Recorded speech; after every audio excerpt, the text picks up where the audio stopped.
जय श्री राम दोस्तों, स्वागत है आपका हमारे चैनल पर।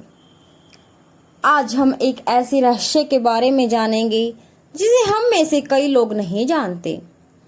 आज की जानकारी है कि जन्म लेते ही बच्चे क्यों रोते हैं।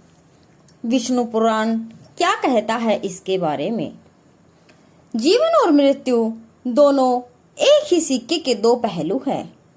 यह एक अटूट चक्र है। जीवन जन्म से लेकर मृत्यु तक की अवधि है, जिसमें विभिन्न व्यक्ति विभिन्न अनुभवों से गुजरता है। मृत्यु जीवन का अंत है। जब शरीर काम करना बंद कर देता है और आत्मा शरीर से अलग हो जाती है, तब जीव मृत्यु लोक में जन्म लेता है। उसे समय उसकी स्मृति शून्य होती है। वह ना तो किसी चीज को जानता है और ना ही किसी को पहचानता है। बच्चा माँ के गर्भ से निकलकर जैसे ही बाहर आता है, तुरंत ही रोना शुरू कर देता है। वह ऐसा तकलीफ में करता है या कोई और कारण भी है जिसे हम समझ नहीं पाते। क्या आपने भी कभी सोचा है कि आखिर बच्चा जन्म लेने के तुरंत बाद क्यों रोता है? इसके पीछे का एक सटीक कारण क्या है? हिंदू धर्म शास्त्रों के अनुसार वैसे तो इसके पीछे एक पौराणिक कथा की मान्यता है, जिसका विवरण विष्णु पुराण में मिलता है। यह एक ऐसा सवाल है जिसका सही उत्तर हम सब जानना चाहते हैं। शिशु के जन्म लेते ही रोने का कारण को विज्ञान एक सहज और आवश्यक प्रक्रिया मानता है। तो आइए दोस्तों, इस वीडियो में सबसे पहले हम बच्चे के रोने को लेकर वैज्ञानिक दृष्टिकोण से समझते हैं और फिर हिंदू धर्म शास्त्रों में वर्णित उस पौराणिक कथा को जानेंगे जिसका उल्लेख विष्णु पुराण में मिलता है। तो नमस्कार दोस्तों, स्वागत है आपका हमारे चैनल पर।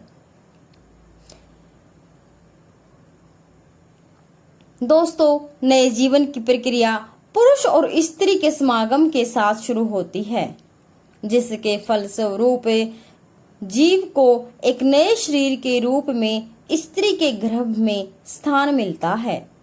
जब तक बच्चा माता के गर्भ में रहता है, तब तक वह सांसारिक दुनिया से अनजान होता है।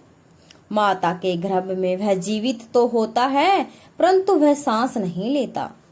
उसके शरीर को खाना पीना इत्यादि मान से जुड़ी गर्भनाल से प्राप्त होता रहता है। बच्चे के फेफड़े तो बन जाते हैं, लेकिन वह प्रयोग में नहीं रहते।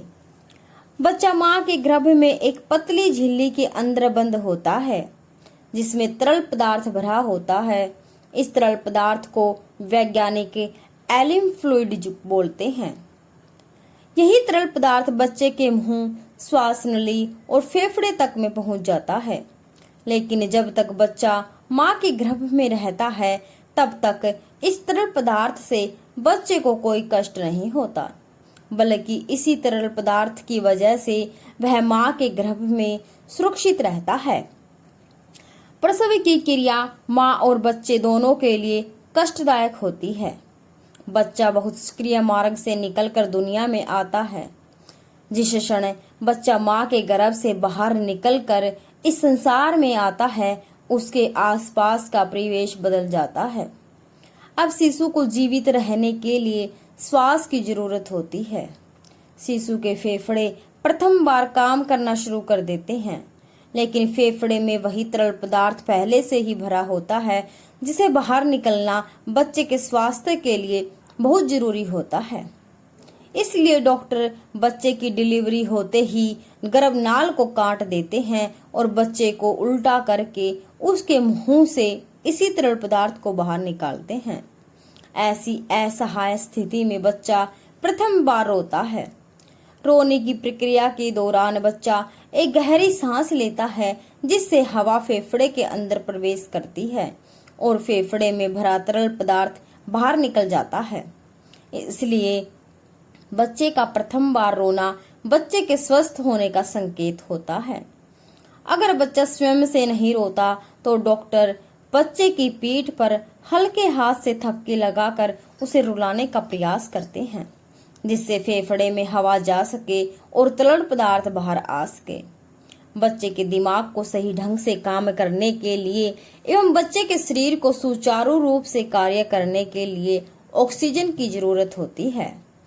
जिन बच्चों के फेफड़े से तरल पदार्थ नहीं निकल पाता, उनके फेफड़े में पर्याप्त हवा नहीं पहुंच पाती।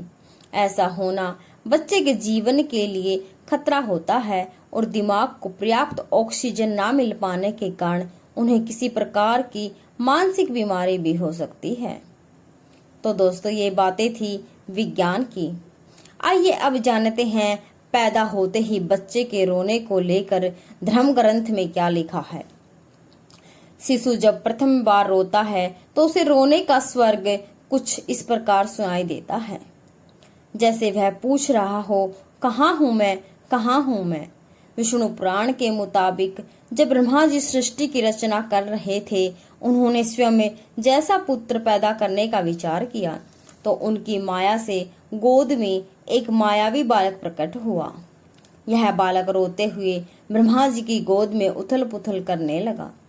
जब ब्रह्मा जी ने उस बालक से इसकी वजह पूछी तो उस बालक ने प्रश्न किया कि मैं कौन हूँ, मैं कौन हूँ और मैं कहाँ हूँ, मेरा क्या नाम है। इस पर ब्रह्मा जी कहते हैं कि पैदा होते ही तुमने रोना शुरू कर दिया, इसलिए मैं आज से तुम्हारा नाम रुद्र रखता हूँ। ऐसी मान्यता है कि इस बच्चे के जन्म से पहले किसी बच्चे ने रोना शुरू नहीं किया था। ऐसी पौराणिक मान्यता है कि तभी से जन्म के बाद बाकी बच्चों में भी रोने का नियम बन गया। क्या आपको बच्चे के रोने का कारण सही से पता है? तो कमेंट बॉक्स में जरूर बताएं। तो दोस्तों, आशा करते हैं कि आपको हमारी यह वीडियो पसंद आई होगी। अगर आपको वीडियो पसंद आए तो लाइक और शेयर जरूर करें। जय श्री राम, जय श्री कृष्णा।